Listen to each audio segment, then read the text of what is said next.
제가 이제 교육을 하다 보니까 여러분이 이제 AXML 쪽을 보는 방법에 대해서 좀 설명이 좀 필요할 거라 생각해서 카페에 오토사 표준 문서의 UML 보는 방법을 제가 업로드했습니다. 이게 이제 실제 이제 표준 문서가 새로 나오게 되면 UML이 이제 즉 AXML 파일인데 보는 방법을 좀 설명해 줘야겠다는 생각이 들어서 설명을 하겠고요. 그리고 이제 오늘 이제 해볼 게 뭐냐면 일단 오토사 UML 설명을 해서 제가 또 잘 어울리는데 오토사 쪽을 하게 되면 저 엔터프라이즈 아키텍처라는 툴을 필수로 쓰고 있습니다. 실제 이제 페렌차 그룹이나 아니면 전자부품 쪽 개발하는 회사를 가게 되면 이 엔터프라이즈 아키텍처 리드라이트 툴을 사용해서 개발을 하거든요. 실제로 하고 있고 쉽게 설명하게 되면 PDF 파일 같은 경우에는 아크로벳 리더로 해서 문서일 때 리드 온리로 리더란 PDF를 읽는 도구를 우리가 쓰고 있죠. 그래서 자동차 업계 같은 경우에는 UML이나 설계 내용에 대해서 엔터프라이즈 아키텍처라는 툴이 필수입니다, 필수. 그래서 LG 그룹 쪽을 가든, 뭐, 현지차 그룹을 가든, 아니면 만도를 가든 하더라도 이 툴은 필수로 쓰고 있고, 전 세계에서도 이거 다 씁니다, 자동차 업계는. 자동차 업계에 아크로벳 리더 같은 설계 도구라고 이해하시면 됩니다. 그래서 이게 제가 라이트 버전을 할 수 있는 경로를 무료이기 때문에 바로 설치됩니다. 그리고 메타 모델 이쪽에 있는데 이거 다운로드 위치도 알려줄 건데 다운로드 경로가 복잡하니까 제가 그냥 메타 모델 파일을 업로드 하겠습니다. 카페에 메타 모델 파일도 업로드 될 거예요. 그래서 이거 설명할 거고 그리고 이제 다시 실습으로 이제 건성화피 베이직에 지원해서 이 시간 통신 실제 의미 있는 고정 IP를 고려해서 가상 지역이 2개, IP 송출하는 거, 이걸 해보겠습니다. 그래서 먼저 이제, 오토사 UML을 보는 규칙 설명을 하기 위해서, 먼저 아까 엔터프라이즈 아키텍처를 다운받으시면 되고요. 아까 제가 링크를 아까 보내드렸죠? 요거 받으시면 되고요. 받고 바로 설치하시면 됩니다. 그래서 AXML 보는 방법에 대해서 제가 문서를 업로드했기 때문에 요거에 대해서 좀 설명을 드릴게요. 이렇게해서 참고로 오토사 협회 자료를 요 AXML 관련해서 제가 이게 어디에 업로드했냐면 오토사 협회 참고 자료가 있어요. 참고 자료 보게 되면 요 문서가 있거든요. 메서로지 얘도 보시면 됩니다. 같은 내용인데 AXML에서 UML을 보는 방법 이게 왜 중요하냐면 표준 문서가 나오게 되면 클래식 플랫폼이든 어디티브 플랫폼이든 표준 문서가 나오는데 걔에 대한 해석에 대한 방법에 대해서 친절하게 오토사 표준 문서에서 안 알려줘요. 그래서 이 오토사 UML 분석 방법은 제가 10년 전에 이제 오토사 쪽 클래식 플랫폼 강의할 때 제가 이제 독자적으로 만든 자료이고 이걸 바탕으로 오토사 표준 문서를 이해할 때 제가 활용합니다. 그래서 UML 분석 방법이라는 게 구체적으로 뭐냐라고 설명하게 되면 그 오토사 스펙 중에 TPS 매니페스트 관련되어 있는 AXML 관련된 문서가 있죠. 그래서 잠깐 보여주면 보시면 이제 표준 문서에 뭐가 나오냐면 이런 그림이 각 문서마다 항상 존재합니다. 이게 이제 UML인데 일반적 UML이 아니고요. 오토사 전용으로 만든 UML이라고 이해하시면 됩니다. 그래서 일반적인 UML이 아니고 오토사 전용 UML이고 시중에 판매하고 있는 UML 실행을 받으라도 이 내용과 일치가 안 됩니다. 그래서 이게 UML이고 또 뭐가 있냐면 표준 문서를 또 보게 되면 특히 아라컴 쪽을 많이 보게 될 건데 이것도 하나 보여주면 또 표준 문서를 보게 되면 또 뭐가 있냐면 여기는 이런 시퀀스 다이그램이 나와요. 문서의 설명은 별로 없고 시퀀스 다이그램을 이해해서 개발하라고 돼 있어요. 그래서 이 시퀀스 다이그램도 보는 방법이 있는데 일반적인 시퀀스 다이그램하고 다릅니다. 그래서 오토사 전용으로 UML을 정의했고 오토사 전용 UML에 대해서는 문서에 설명이 없다고 보시면 되고요. 왜 없냐면 이게 오래전부터 나온 내용이고요. 오래전이 뭐냐면 2005년도부터 표준 문서 나올 때 나온 개념이고 표준화 활동하는 사람들은 이미 다 알고 있다는 전제하에서 출발하기 때문에 설명이 없습니다. 근데 재밌는 사실은 뭐냐면 해외 자동차 쪽하고 같이 개발하다 보면 해외 자동차 쪽에서 오토사 표준에 해당하는 UML을 가지고 요구사항을 만들거나 아니면 오토사 형태의 UML을 가지고 결과물을 정리해서 파일로 달라고 합니다. 그래서 어떤 파일이냐? 엔터프라이즈 아키텍처의 EAP 파일로 달라고 요청을 하거든요. 그래서 과거에 저 같은 경우에는 폭스바겐 프리터 할 때 진단 설계해야 되는 내용을 결과물로 .eap 파일로 달라고 합니다. 그래서 .eap 파일로 전달 주고받아야지 또 뭐라고 얘기하냐면 오토모티브 스파이스라는 게 있어요. 그래서 유럽 같은 경우에는 유럽 자동차 쪽하고 일을 하다 보면 오토모티브 스파이스를 준수해서 개발하려고 하는데 궁극적으로 뭐냐면 이 엔터프라이즈 아키텍처의 EAP 파일로 설계 내용을 파일로 저장해서 전달하는 형태를 말합니다. 그래서 이걸 보시면 되고요. 그래서 작성하는 것보다는 이제 표준 문서에 나와 있는 요 그림이나 요 그림을 이해하기 위한 방법을 숙지해야 된다. 그래서 내용은 복잡한 내용이 아니고요. 볼 때 규칙이 있는데 규칙에 대해서 잠깐 설명하도록 하겠습니다. 돌아오게 되면 오토사 UML 이거요. 그래서 UML가 뭐냐면 Undefined Modeling Language. 그래서 보통 AXML 설계를 한다면 모델링 설계를 한다고 하거든요. 그래서 메타 모델 형태로 소프트웨어를 정의할 수 있는 하나의 언어라고 생각하십니다. 그래서 전 세계의 개발자들이랑 개발을 할 때 물론 영어로 대화하겠지만 개발에 대한 내용을 UML 형태로 작성해서 이걸 가지고 대화를 하게 됐습니다. 특히 오토사의 경우에도 이 UML 바탕으로 문서화를 한 다음에 이걸 기준으로 대화하게 됐습니다. 그래서 실제 헤드차 그룹하고 일을 하게 되면 UML을 작성해달라고 요청하는데 그 내용이 이겁니다. 그래서 UML은 이 1990년대 초반에 나왔고 이게 표준으로 산업계 표준으로 지금 됐습니다. OMG라는 UML 단체가 있고요. 산업계 표준으로 채택됐고 ISO 표준은 아닙니다. 참고로 산업계 표준이고요. 산업계 표준의 의미가 뭐냐면 MS 윈도우가 국제 표준 규격이 아니죠. 근데 사람들이 많이 쓰니까 MS 윈도우가 전 세계에서 다 쓰는 거죠. 그리고 파워포인트 같은 경우도 ISO 표준이 아니죠. 산업계에서 많이 쓰니까 파워포인트를 쓰게 되는 거죠. 똑같이 UML도 ISO 표준이 아니고 산업계 표준으로 채택돼서 전 세계의 자동차 분야 쪽에는 필수로 쓰고 있습니다. 그래서 오토사에서 주로 사용하고 있는 건 다이어그램은 총 3가지. 나머지는 안 씁니다. 그래서 스테이트 머신 다이어그램 있고요. 그 다음에 시퀀스 다이어그램 있고 클래스 다이어그램 3가지가 있고요. 소스 코드 코딩에 대한 관련된 거는 스테이트 머신 다이어그램이나 시퀀스 다이어그램으로 사용하고요. 그리고 AXML과 관련되는 거는 클래스 다이어그램 씁니다. 보게 되면 C나 C++ 다이어그램 못 쓴다 쓰고요. AXML은 을 사용합니다. 그래서 표준 문서 내에서 SMIP 통신을 이해할 때 SMIP 쪽 코딩에 대해서는 저 클래스 다이어그램 형태로 나와 있고요. 그리고 저번에 배웠던 이제 펑션 그룹의 빅 스테이트나 머신 스테이트는 스테이트 머신 다이어그램으로 표현이 됩니다. 그리고 AXML은 클래스 다이어그램입니다. 그래서 클래스 다이어그램은 뭐냐면 관계도를 표현하는 거다. 관계도를 잠깐 설명하게 되면 대분류, 서분류, 중분류가 있죠. 무슨 말이냐면 과일이 있으면 과일에 해당하는 게 딸기, 포도, 사과, 과일지 과일. 분류할 때 그 관계도를 도식화해서 보여주는 게 이제 클래스 다이어그램이고요. 그래서 이게 이제 업수사 표준에서 나온 내용인데 클래스 다이어그램에서 요게 이제 요게 좀 요거부터 보고 AXML 태그를 작성할 수 있어야 돼요. 그래서 이게 무슨 의미냐면 그림표. 일단 요거 왼쪽 거 보게 되면 뭐가 있냐면 태그로 작성하게 되면 A는 A 하위에 A라는 태그가 있고 그 태그 하위에 C라는 태그가 그 태그의 속성으로 이렇게 볼 수 있어야 되거든요. 그래서 이게 왜 중요하냐면 여러분이 실제 이제 AXML 파일을 작성하겠죠? 작성해서 이 파일을 열어보면 이제 AXML 태그 형태로 되어 있습니다. 태그를 작성할 때 규칙이 존재하거든요. 규칙이 존재하고요. 그래서 뭐 예를 들어서 저희 회사 그 AXML LT에서 컨트롤 스페이스바 치면 하위 태그를 확인할 수 있고요. 쭉 나오죠. 이게 태그가 이게 이제 각각 태그에 상속 관계가 다 있거든요. 그래서 그 표준 문서를 보고 만약에 이제 저희 회사인 경우 같은 경우에는 새로운 R20-11 표준이 나오게 되면 어떤 이슈가 있냐면 R20-11에 대한 그 AXML 설계 도구가 지구상에 존재를 안 하죠. 그런데 어떤 식으로 설계하는지를 이해해야지 이 오토사 IO 같은 도구를 만들 수 있습니다. 그래서 표준 문서를 이제 AXML 태그가 어디까지 설계해야 되고 필요한지를 확인할 때 UML의 클래스 다이어그램을 볼 줄 모르면 지구상에 존재하지 않는 R22-12의 AXML 설계 도구를 만들 수가 없어요. 반대로 이제 C나 C++를 코딩할 때 클래식 플랫폼이나 어디티 플랫폼을 코딩할 때 이 스테이트 머신이나 시퀀스 다이어그램을 이해 못하면 또 코딩 못해요. 그래서 이 규칙이 이제 존재하게 되는데 이 규칙이 한 5가지만 기억하면 됩니다. 복잡한 내용이 아니고요. 그래서 보게 되면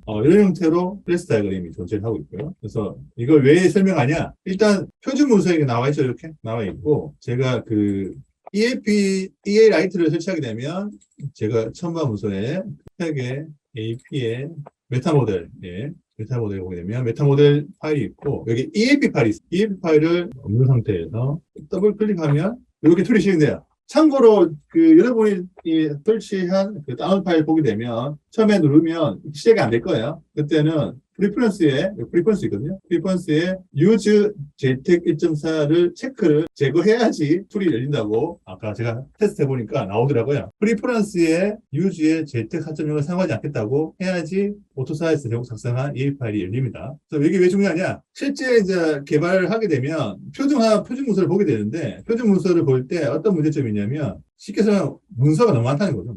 문서가 너무 많아서 찾기가 힘든 거죠. 정보를 정확하게. 그때 UML 정보가 여기 다 기술되기 때문에 여기서 검색해서 찾습니다. 저 같은 경우는 여기서 검색해서 찾아가지고 해당하는 기능이라든지 내용을 확인할 수 있고요. 그리고 오토사 쪽 이제 M1, M2가 있는데 메타 모드 레벨이 M1, M2 따로 있거든요. 거기에 보면 여기 어댑티브 플랫폼에 대한 내용이 여기 정의되어 있어요. 그래서 모델이 뭐냐?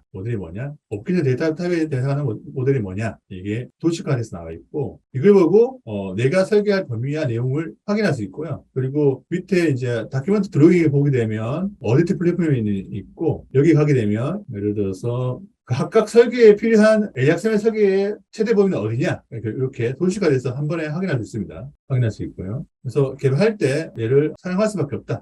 그래서 이 EA 파일을 이용해서 UML을 확인하는 방법을 이해해야지 내가 AXML 작성할 때 뭐가 필수이고 뭐가 필수가 아니냐를 확인할 수 있고 필수가 있다 아니다의 말은 무슨 말이냐면 제가 잠깐 보여주면 어댑티브 오브젝트 디자이너에서 익스큐테이블에서 보게 되면 여기 만약에 내가 루트 소프트 컴포넌트를 지정 안 할 수도 있죠.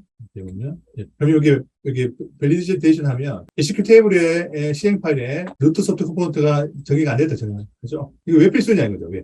필수로 얘가, 루트 소프트 컴포넌트 타입에 어댑티브 소프트 컴포넌트 타입을 레퍼런스 해야 하는데, 이게 왜 필수냐, 그죠? 하니까 없어졌죠? 요게 UML에 다 표기가 됐습니다. 그러니까 쉽게 생각하면 UML에서 어디까지 설계해야 되느냐가 정의가 되는데, 문제는 뭐냐면, 표준 문서에 보면 글자로 그 내용이 설명이 안 되어 있는 경우도 발생해요. 왜 그러냐면 이 표준화 문서는 워킹 그룹에 활동한 사람이 작성하는데 표준화 문서 만드는 사람의 실수로 내용이 누락되지만 이 그림은 존재합니다. 그래서 이 그림 볼 방법이 중요하고요. 그래서 내가 작성할 부분이 어디까지 필수냐 확인할 때 UML을 봅니다. 그래서 간단하게 보면 일단 클래스가 뭐냐면 박스, UML에서 박스가 클래스고요. 클래스 네임이 뭐가 있냐면 태그명이 되고 여기에 그 스펙 문서에서 그 파란색 글씨가 실제 클래스 네임이고요. 클래스 네임. 그리고 클래스 네임이 실제 AXML 태그가 됩니다. 그래서 무슨 말이냐면 제가 어플리케이션 디자인을 하게 되면 여기 보면 어댑티브 어플리케이션 소프트 컴포넌트 타입이 나와 있죠. 얘를 클릭하게 되면 이런 식으로 나오죠. 그래서 이게 클래스라고 되죠. 클래스. 이게 클래스 네임입니다. 그럼 얘는 실제 AXML 태그에서 어떻게 표기되냐면 파란색 글씨가 이제 AXML 클래스 네임이고 얘를 기준으로 AXML 태그는 대문자 사이에 하이픈 빼기가 들어가서 되고요. 그다음에 이렇게 실제 AXML 태그가 된다는 거죠. 네. 그래서 저희가 작성한 AXML에서 검색해 보게 되면 여기 보게 되면 검색하면 확인할 수 있죠. 이게 검색하게 되면 여기 들어가 있죠. 여러분이 이제 그 저희 회사 제품 가지고 설계를 하게 되면 자동적으로 AXML 파일이 만들어지는데 저기에 있는 파란색 글씨를 빼기를 넣게 되면 관련된 정보가 나오죠. 그리고 저 정보를 가지고 검색하면 되는 거죠.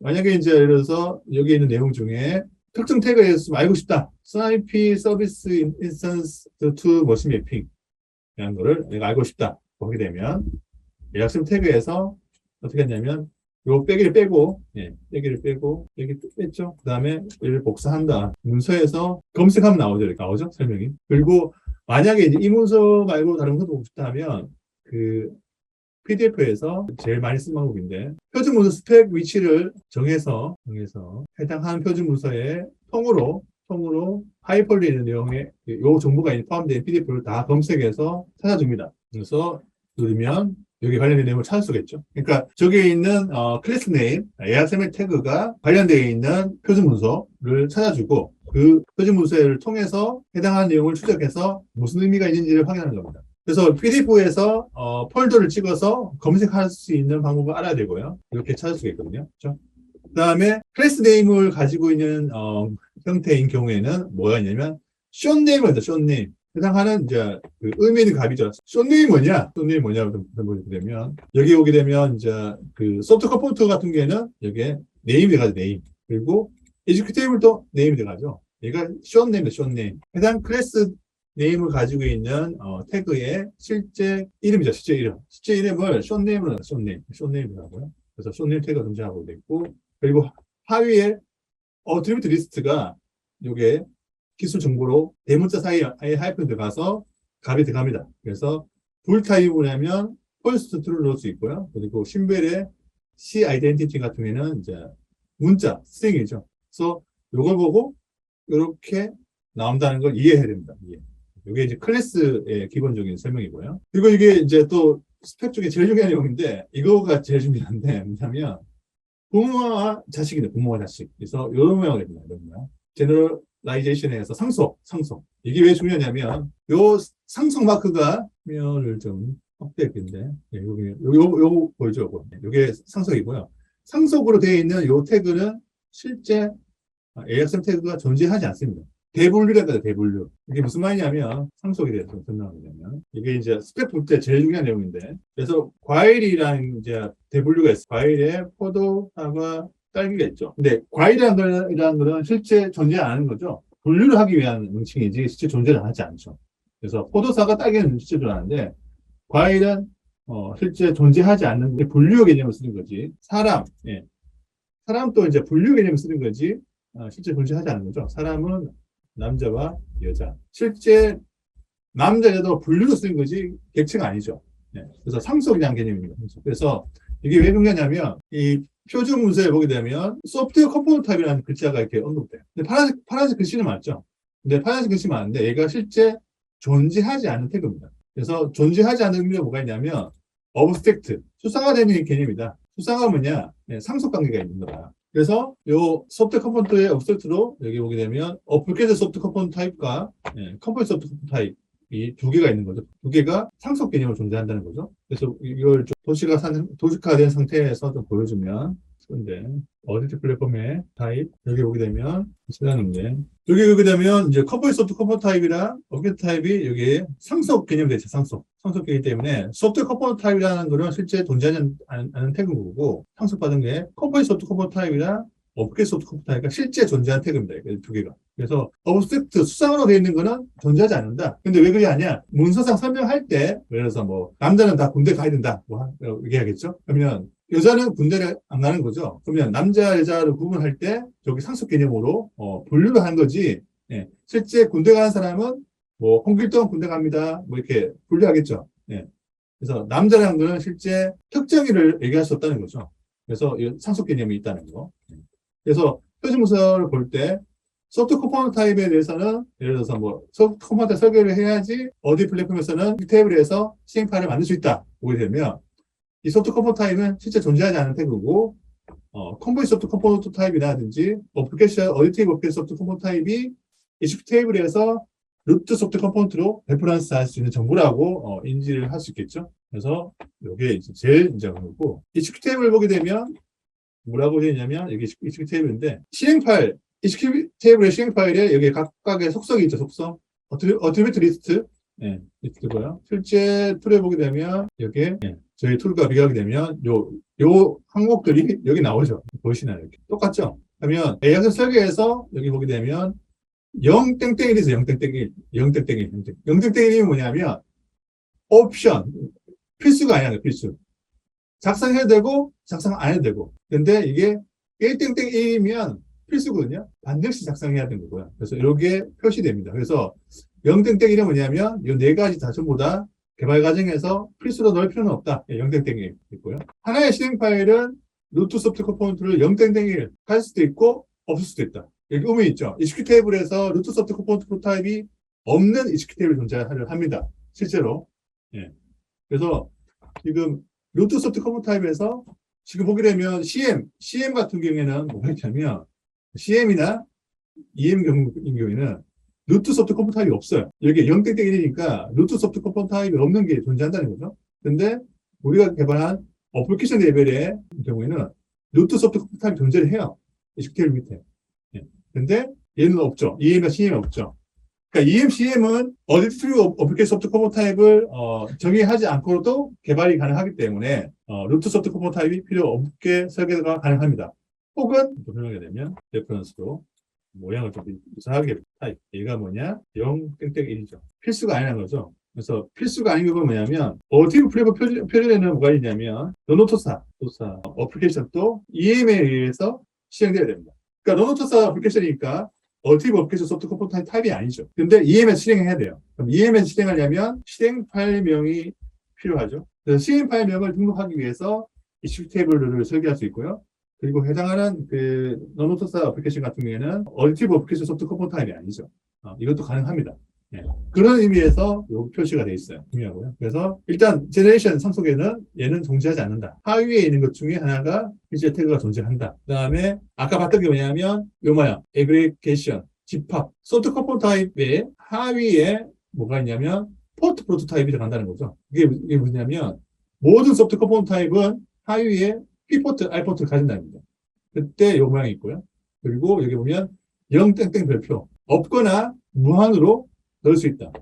여기 오게 되면 여기 중요한데 멀티플리시티인데 다중도 0땡땡1은 선택이죠. 쓰거나 쓰지 않거나 1땡땡1 혹은 1은 뭐냐면 필수네 필수.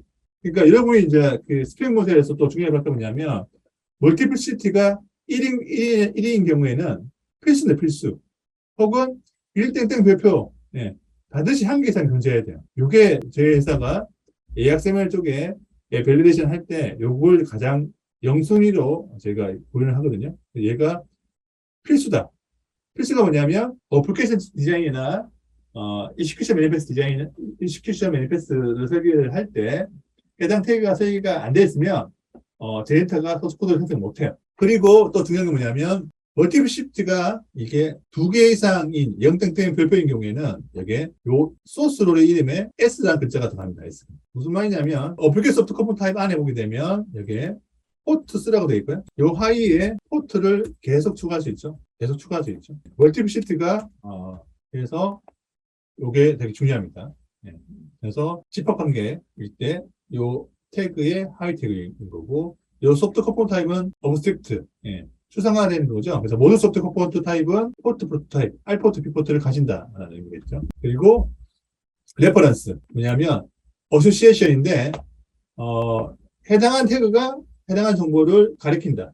이게 있는데 요거 저희가 실습한 거일 때 이때 뭐냐면 요 REF라는 글자가 들어가거든요. 요 태그의 REF로 이렇게 레퍼런스 합니다. REF로. 요게 뭐냐면 여기 보게 되면 ECQ 테이블에서 루트 소프트 컴포넌트에서 반드시 한 개의 어플리케이션 타입으로 소프트 컴포넌트 타입을 합니다. 무슨 말이냐면 설계에서 여기 보게 되면 루트 소프트 컴포넌트가 여기 누르면 레퍼런스 하죠. 그래서 이렇게 지정할 수 있죠. 그래서 여기 AXL 설계에서 레퍼런스 하는 거, 어소시에이션 이렇게 지정이 가능하죠. 여기 이렇게 보면 되죠. 뭐가 되냐면 루트 소프트 컴포넌트 타입을 설계를 했으면 1이죠. 1.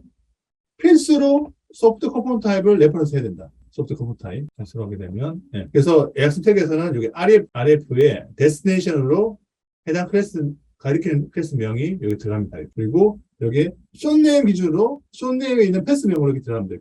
그래서 이걸 왜 설명해 주냐면, 현업에서 개발할 때, 지금 여러분들은 지금 오토사 아이들을 1인당 한 개씩 다 가지고 있죠. 1인당 한 개 가지고 있는데, 실제 이제 현업에 가시면, 회사에서 1인당 한 카페씩 안 사줍니다. 그러니까 뭐 쉽게 설명하면, 어디티 플랫폼 개발자는 20명 개발하고 있는데, AXML 설계 도구를 가지고 사람은 회사에 2명밖에 없는 거예요. 그러니까 이러한 툴을 가지고 있지 않다는 거죠. 근데 AXML 파일을 어제도 설명했지만 어떤 이슈가 있냐면 실제 국내에서는 어떻게 일어나냐면 자동차 회사가 뭐 하냐? AXML 설계를 해요. 그 다음에 전자부품 회사가 뭘 하냐? 제네레이터를 해요. 그 다음에 이제 소프트웨어 해물사는 뭐냐? C++ 코딩이에요. 그래서 여기서 문제가 뭐냐면 쉽게 실제 사례를 제가 설명하는 거예요. 근데 여기서 문제가 뭐냐면 소프트웨어 해물사한테 예약세 도구를 안 줍니다. 안 줘요. 실제 이게 실제 있었던 일이거든요. 안 줘요. 그러면 여러분이 자동차 회사부터 여기에 해물사는 뭐가 있냐면 AXML 파일과 제네레이터된 소스 코드를 바꾼다. 이게 이제 어디티 플랫폼에서 우칸에서 하는데요. AP에서. 이 상태에서 뭐하냐? C++ 코딩만 해야 돼요. 근데 문제는 뭐냐? AXML 파일을 받게 받았는데 설계 도구를 꽤 비쌉니다. 참고로 여러분이 쓰고 있는 그 설계 도구 한 카피에 7천만 원입니다. 참고로. 여러분 쓰고 있는 거 다 한 카피에 7천만 원이거든요. 그러면 회사에서 안 사준다는 거죠. 근데 엑셀 파일 봐야 돼요. 근데 보면 이 상태로 되어 있거든요. 이 상태로 되어 있는데 중요한 정보가 있는데 그 중요한 정보를 확인해야겠죠. 무슨 말이냐면 네트워크 테스트를 해야 돼요. 해야 되는데 실제 어떤 데이터에 대한 설명이 고객이 준 문서에는 없고 AXL 파일 안에 설명이 들어가 있어요. 이게 무슨 말이냐 좀 설명해 주면 하나 예를 들어서 보시면, 간단 예를 보시면, 네. 여기 오게 되면, 뭐가 있냐면, 좀, VS 코드로 좀 쉽게 제가 보여줄게요. 제가 작아서 안 보였으니까. 예제 하나 보여줄 건데.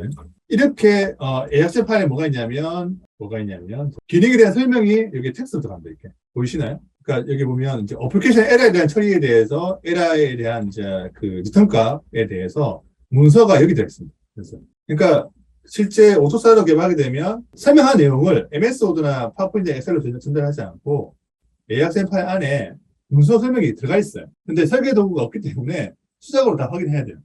근데 여기 태그의 의미가 뭔지 모르면 이렇게 해석이 안 돼요. 지금 제가 딱 보면 아는 게 뭐냐면 어플리케이션 에러거든요. 어떻게 어플리케이션에서 에러가 발생하게 되면 에러 값이 리턴 값이 30일이면 new 캠페인이 disable 캠페인에 대해서 이제 하지 않겠다. 설명이고 리턴 값이 이제 2가 되면 지금 이미 파일을 두 번이나 다운받았다. 이런 의미거든요. 근데 이 문서가 AXM 안에 있습니다. 그래서 여러분이 이제 왜 이게 실제는 AXM 설계 도구가 회사에서 안 사주기 때문에 이 파악을 해야 되는데 이걸 하려면 뭐 필요하냐? 이 내용에 대한 이해가 있어요. 그래서 요 어소시에이션, 레퍼런스한 정보죠. 그게 뭐냐면 실제 포트를 설계했고 포트가 사용하는 서비스 인터페이스가 있겠죠? 포트가 사용하는 서비스 인터페이스 가게 되면, 제가 무슨 얘기 하냐면, 자, 포트를 이제 설계를 했어요. 설계하게 되면, 여기 인터페이스 있죠, 인터페이스. 서비스 인터페이스. 이 포트가 서비스 인터페이스를 찾고, 이 서비스 인터페이스 안에서 뭐 하냐면, 인터페이스에서 뭐 하냐면, 인터페이스가 실제 사용하는 데이터가 데이터. 데이터를 다시 데이터 탑 가면, 이 데이터가 나오죠. 근데 저 데이터라는 설명이 어떻게 되어 있냐? AXM 설계 도구가 없으면 직접 써서 봐야 된다. 텍스트에서 봐야 된다. 방금 예제 같은 경우에는 이게 데이터 타입 보게 되면 여기 설명을 볼 수 있죠. 이렇게. 지금 데이터 타입을 뽑아가지고 설명이 여기 나와 있죠.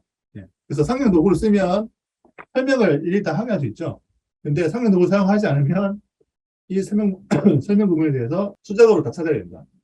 근데 찾을 때, 저 레퍼런스, 어소시에이션, 서비스 인터페이스가 바라보는 데이터가 뭔지를 찾아야지 이걸 확인하지 가능해요. 찾을 수 있거든요. 여기 설명문이 있거든요. 그리고 어플리케이션 에러. 여기 보면 어플리케이션 에러에 대한 설명 나와 있죠. 이렇게 나와 있죠. 이렇게. 얘는 깔끔하게 정리해줬죠. 근데 회사에서 설계 도구를 안 사주면 수작으로 다 정리해야 된다. 실제 국내 같은 경우에는 협력사에서 AXM 도구가 없기 때문에 엑셀 파일로 요걸 다 수작으로 정리해서 그걸 가지고 업무 회의를 합니다. 참고로 전 세계에서 클래식 플랫폼과 어리트 플랫폼을 다 설계를 지원한 개발 도구는 저희 회사밖에 없습니다. 참고로. 그래서 여러분이 지금 가지고 쓰고 있기 때문에 열심히 배우시면 됩니다. 지금 방금 보여준 예제를 제가 카페에 올릴게요. 항상 공부할 때 중요한 건 뭐냐면 참고 자료가 많은 게 좋겠죠. 그래서 제가 아까 보여줬던 거 오토사 협회에서 배포한 AXM면 유심이 뭐냐? 옵티에 관련 유심 예제입니다. 그리고 오토사 협회 유심 예제 보게 되면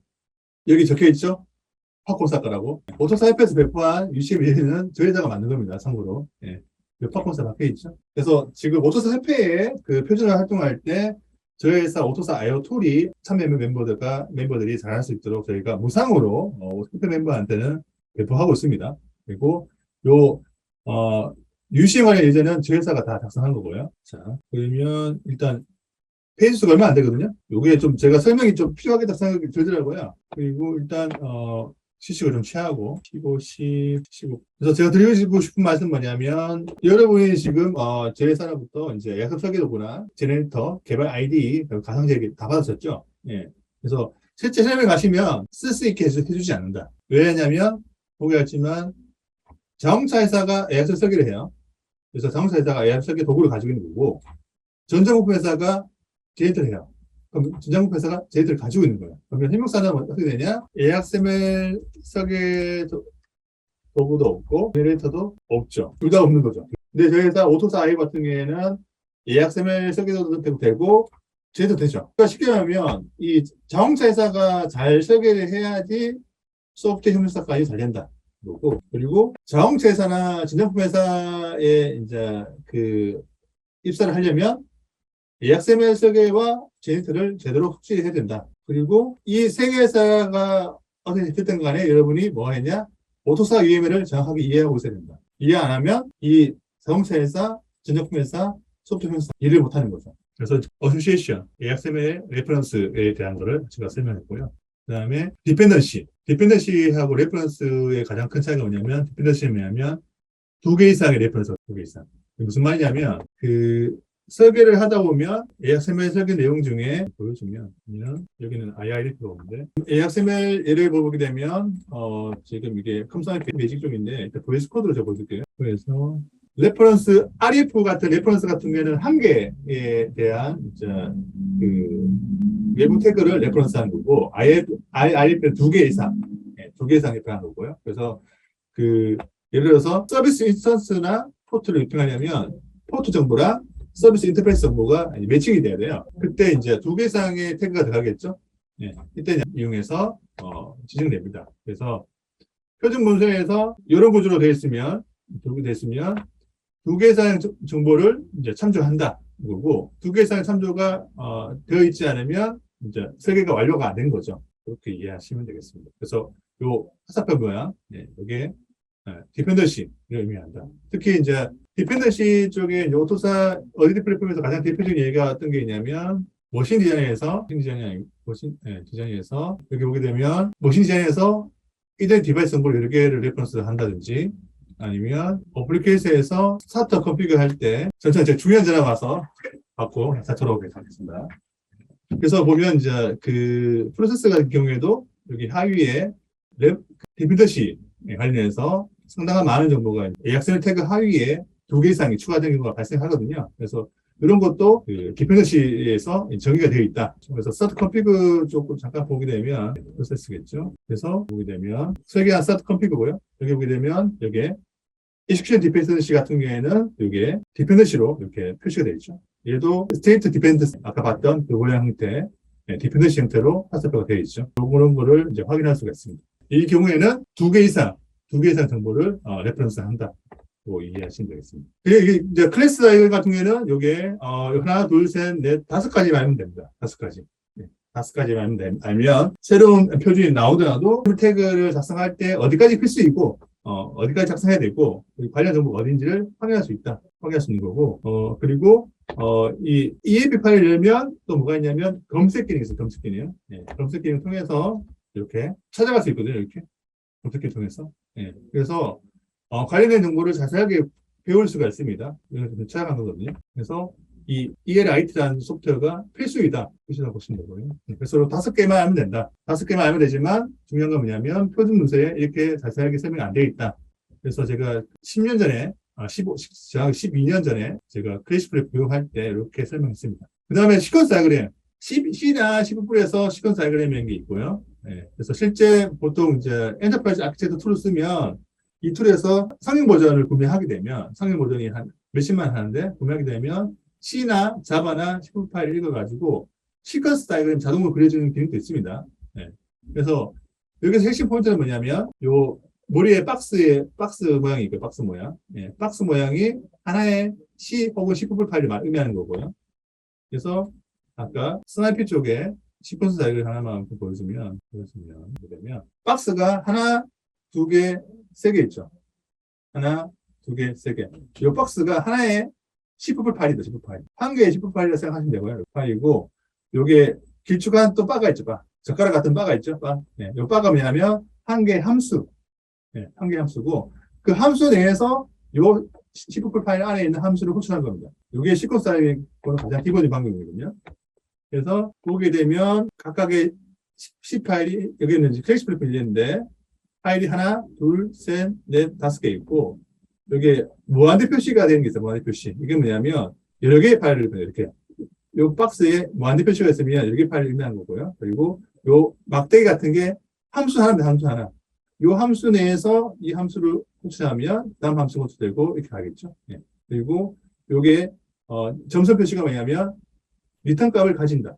그래서 이 정도만 아시면 됩니다. 그래서 실제 여기 함수를 호출한다. 여기 시퀀스를 보게 되면 이 예제가 뭐냐면 e2인데 목적은 e2인데 여기 get 이제트라는 함수를 호출하게 되면 이 바가 get 이제트라는 함수인 거고 이 함수 내에서 get 메시지 함수를 하게 되면 이 바가 메시지라는 함수가 되는 거죠. 그래서 중요하고요. 그래서 동기 메시지냐, 비동기냐, 응답 메시지냐, 이걸 잘 구분해서, 보시면 됩니다. 그리고 조건문, 예. 조건문이 뭐냐면, 코딩할 때, if 부분이나 while 부분 넣을 수 있겠죠? 예. 그래서 if 부분이나 while 부분으로 이걸 구현하게 됐습니다. 조건문. 그래서 이 조건문에 대한 내용이 나올 거예요. 그리고 마지막으로, 스테이트 머신 다이어그램이 있고요. 이건 그냥 상태값. 그래서, 스테이트, 쉽게 설명하면, 어디 플랫폼에서 스테이트 매니저라고 이 역할이 뭐냐면 선택값을 받는 거죠. 예. 그래서 여기에 시작 상태와 중 상태에서 상태를 바꿀 때 상태 값이죠, 값. 예. 값 정의할 때 스테이트 머신 다이어그램을 씁니다. 그래서 이게 보통 이제 이런 식으로 뭐냐면 펑션 그룹에서 스타트업, 리스타트 표기가 있죠. 그래서 요게 이런 식으로 상태값을 표기할 수 있습니다. 그 상태값을 정확하게 말하게 되면 그 정수형으로 정의되어 있는 값인 거고 그 정수형으로 정의된 값을 if문이나 조건문을 통해서 처리를 하는 거고 이 스테이트 머신이나 상태값을 가지고 처리하게 되어 있죠. 그래서 EM 같은 경우에는 이걸 보게 되면 이게 EM적 스펙이고요. 익스큐티브 매니저 그러면 이런 상태값 나오거든요. 이렇게 상태값이 나와요. 이게 스테이트 머신 다이어그램이거든요. 그리고 아까 봤던 이제 시퀀스 다이어그램 특정 OS 파일에서 메인 함수를 EM에 있는 메인 함수를 호출하게 되면 이게 바가 메인 함수 메인 함수에서 루프를 돌면서 루프가 그러니까 프로세스가 모든 EM에 의해서 익스큐티브 매니페스트에 정의되어 있는 실행해야 할 A가를 이제 루프를 다 실행할 때까지 루프를 돈다는 거죠. 네, 루프를 돌아서 시행이 되면 그때 이 시스템은 SM의 크리에이트 프로세스 SM을 통해서 SM도 이제 EM에서 이제 시작을 할 수 있는 거죠. 네. 그래서 EM 시작이 되면 상태값 가져가는 거. 이렇게 구성이 되어 있습니다. 여기까지 설명했고요. 그래서 여기 UML 모임 중에서 가장 핵심 포인트는 뭐냐면 클래스 다이어그램입니다. 이걸 잘 숙지를 하시기 바랍니다.